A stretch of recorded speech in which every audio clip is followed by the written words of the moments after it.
கமல் நடித்த விக்ரம் உள்ளிட்ட படங்களில் நடித்தவர் லிசி. இயக்குனர் பிரியதர்ஷனை காதலித்து மணந்தார். சமீபத்தில் இருவருக்கும் மனக்கசப்பு ஏற்பட்டதை அடுத்து விவாகரத்து செய்து கொள்ள முடிவு செய்தனர். கணவரை பிரிந்து வாழும் லிசி மீண்டும் நடிப்பது பற்றி முடிவெடுக்கவில்லை. ஆனால் சுயசரிதை எழுத முடிவு செய்திருக்கிறார். மலையாள பத்திரிகை ஒன்றில் வாழ்க்கை சரித்திரத்தை தொடராக எழுதுகிறார். அதில் அவரது பேட்டியும் இடம்பெறுகிறது.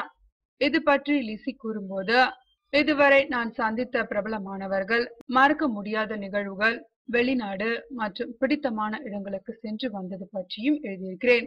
எனது வாழ்க்கையில் நடந்த முக்கிய சம்பவங்களும் இதில் இடம்பெற உள்ளது. இந்த தொடரை எழுதி முடித்த பிறகு அவற்றை தொகுத்து புத்தகமாக வெளியிட எண்ணியுள்ளேன். இவ்வாறு லிசி கூறியுள்ளார். இந்த தொடரில் தன் வாழ்க்கையில் மலர்ந்த காதல், அதற்காக தற்கொலைக்கு முயன்ற சம்பவம் உள்ளிட்ட பல பரபரப்பான தகவல்களை வெளியிட முடிவு செய்திருக்கிறார் லிசி.